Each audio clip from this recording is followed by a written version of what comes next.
Hello and welcome to the Julie the Knitter podcast. This is episode 16, and this is a podcast mainly about knitting and crafting and just love and life here in Queens, New York, where I live with my handsome husband, my two crazy kids, and my wild beast of a dog who's currently trying to get herself situated into my lap.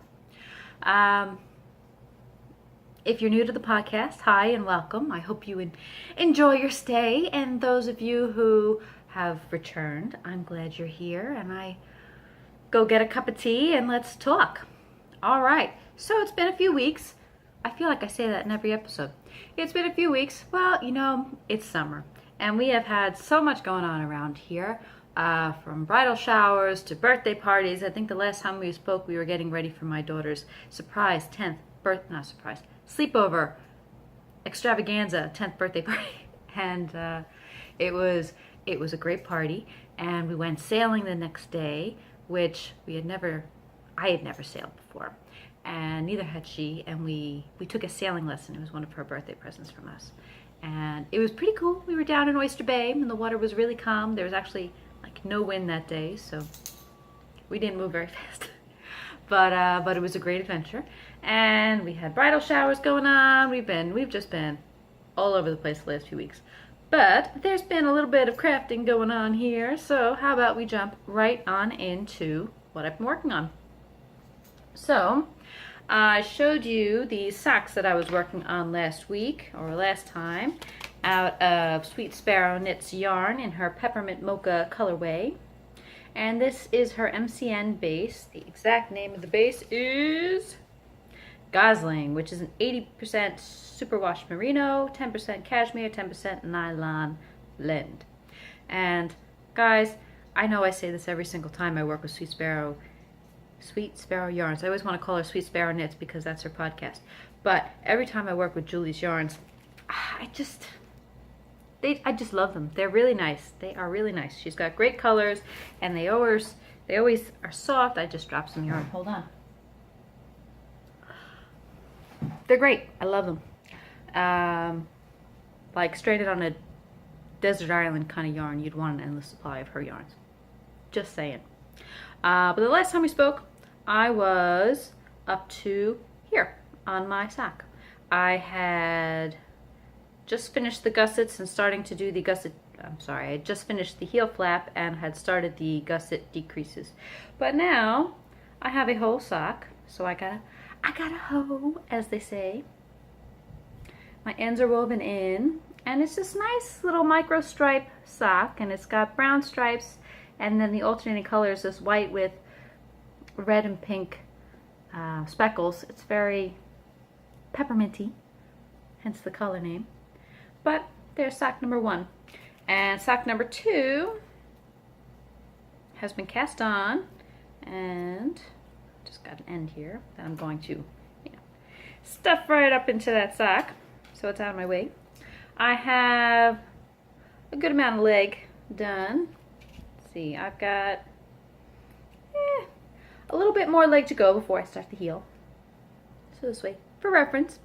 I knit my socks. They're just my plain old regular standard vanilla sock pattern. I tend to do a 56 stitch sock for myself because that's just the way I like them to fit.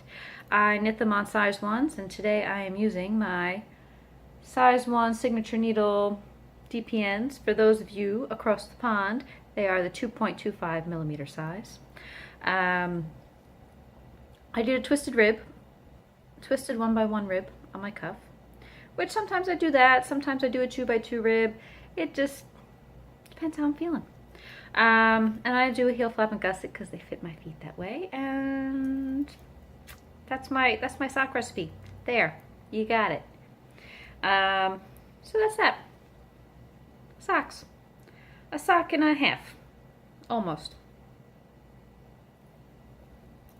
I've been noticing this year, I haven't been knitting as many socks. My sock mojo is a little low right now, which is unusual because usually socks are my go-to project. Not that I don't enjoy knitting this pair of socks. pair of socks. I'm sorry, I'm tired. I cannot speak today. We're in the middle of potty training my son, and I've just been sitting on the edge of the toilet all morning, and I'm a little sleepy. It's not that I'm not enjoying these socks, and I think maybe I just didn't want a stockinette sock. Maybe that's it. So maybe I just need a pattern sock. And I know that Jaclyn Salem of the Brooklyn Knitfolk Podcast has a new sock pattern coming out, I believe, on the 24th of August. And guys, I just love her sock patterns. They're interesting to knit. They're a little different than everything else that's out there. And they're just gorgeous. So I have definitely got my eye out for that pattern, and I'm totally not stalking her Instagram for details on these socks. Maybe a little bit, but there, I'm ready. So my goal is to have these finished so that I can cast those socks on as soon as the pattern comes out, because I can't wait. I've been stash diving, or thinking, not even diving through my stash yet, but thinking about what's in my stash that I want to knit these socks out of. That's where I'm at with my sock knitting these days. I don't know. Once the cool weather comes in, I think I'll be back to normal. To be honest, it has been so darn hot here in New York. We had one big heat wave that I thought would never end. It was in the 90s and humid for days. And it was just brutal. It was getting to the point where, like, I like to run, and I was going for runs when I got home from work, and sometimes my daughter would join me on her bike, but there wasn't even enough relief by the time I got home. So I started getting up earlier in the morning to run in the morning, and that's been working out because it's a little cooler. The sun's not up yet. I get up at the ass crack of dawn, I'm sorry, but it's working. Whether I'm going to keep that going once the weather gets cooler, I don't know. We'll see. It's a lot of ins, lots of outs, a lot of things going on. We'll see where we're at by the time the cooler weather comes along. But that being said, with all this heat, my knitting, I'm just not knitting as much as I could be. I've also been tired. Like I said, we've had a crap load of things going on. But I did get a whole lot of work done on the Knitter's Dude sweater. Now, last time I showed you guys, I had finished my sleeves for the sweater, and I was struggling with, I was all the way down here. I was struggling with my tubular cast on for the sweater.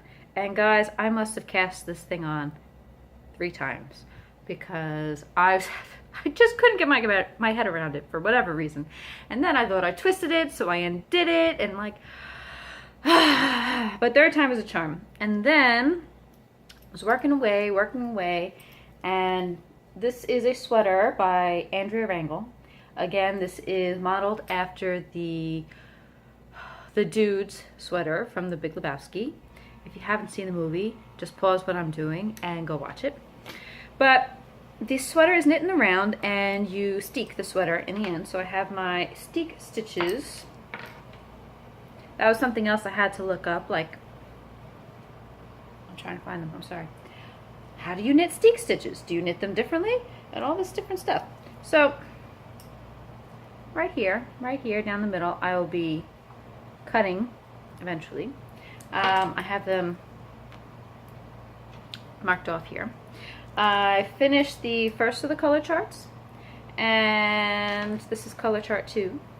And then I'm up to the great big color chart 3, which is about 30 rows, and it takes up most of the body of the sweater. In fact, I will show you a picture so you have a little bit of an idea of what I'm talking about, in case you're not familiar with the sweater. Okay, maybe I'll do that so you don't get any of the secret sauce. So I'm up to about here. So I'm almost halfway up through the body, and to be honest, I think that it's just speeding along. I'm actually surprised at how quickly it's knitting up. This is knit up in a worsted weight yarn. I am using Knit Picks Wool of the Andes, which I know I've mentioned before, and I'll say it again. I had never worked with Knit Pixel, the Andes before, and it's a little bit on the rustic side, I'll say. I think it'll probably soften up a little bit after blocking. But I like that it's grippy, which is really good for the color work. And to be honest, I've actually really enjoyed working with it. I did learn something new. It's always good to learn something new. I was working away on my floats, and these are my floats down here, you know, the inside, where when you're working with color work yarn, you want to carry the color that you're not working with behind it, and you usually will make a float every few stitches so that, you know, you're not stretching one piece of yarn across 30 stitches, and it affects your gauge and it affects how it looks. And you know, I noticed I was getting a little bit, the pattern recommends that you wrap your stitches, or you do a float, what have you, every other stitch on this pattern. So I was doing that, and I mean, it's a little bunchy, like there's a little puckering. It's not exactly even. I don't know if you can even see that. You see it a little bit, but whatever. It's not a big deal. To be honest, with blocking, it'll probably all even out, so I'm not even the least concerned. This is also the first time that I'm knitting a grown-up sweater in with the colorwork pattern. I've usually only done colorwork in baby patterns with the little yoke, so I'm no expert. I'll be honest, I'm no expert. But I happened to be looking at Andrea Rangel, the pattern designer's website, and because I was looking up, how do I do these stink stitches? And I came across a tutorial that she has on there for wrapping your stitches and doing the floats, and my mind was blown. Instead of like holding them and then manually putting down my yarn, wrapping the stitches, well, crossing the yarn over, and then going back and knitting and wrapping it over, which was kind of slow and tedious, she's got this technique. Now, maybe the rest of the colorwork knitting world already knows how to do this, and I don't know. It was brand new to me, and there's a way that you can do it without putting your yarn down, and it's like magic. I thought it was really cool, and it has sped my knitting up tremendously. I mean, these are pretty big rows. I think it's 241 stitches in the size that I'm making. I'm making the 2XL size because my husband is quite a big guy. 6'4", very broad. He needs a big sweater. So, big sweater for a big dude. So now, if you look at these floats as compared to the ones below it, they're just a little neater. And they're not tight. The yarn doesn't feel like it's pulled too much, and I find that the knitting, like the right side, is much more even. And I'm just floored. It was just such a cool technique. I'm trying to think, can I show you a little bit? It's on her blog. If you look up Andrea Rangel, I'll try to post a link to it in the show notes, which, as always, are found down below. You know, you take, say, your dominant color in your left hand and your non-dominant color. I'm at a loss for words today. So what you do, let's see if I can show you.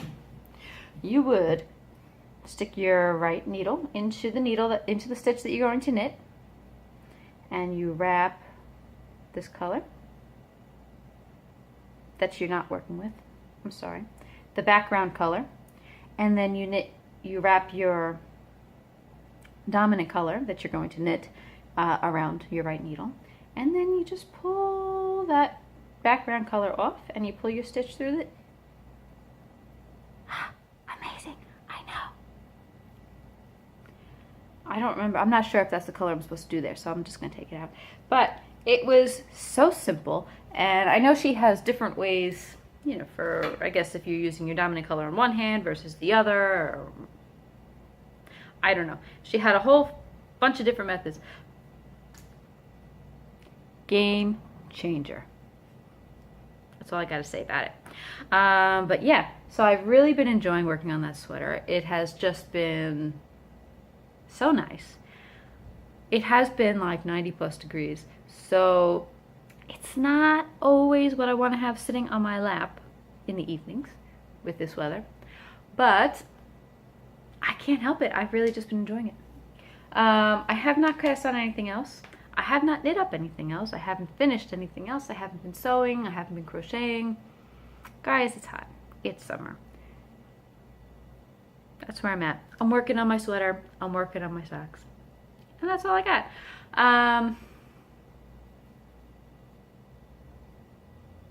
That's all I got. To be honest, that's about everything that I had to talk about today. So today's going to be a little bit of a shorty. That's okay. A quickie. Sometimes you need a little quickie. So, that being said, have a great weekend, and I'll see you all soon. Happy knitting. Bye.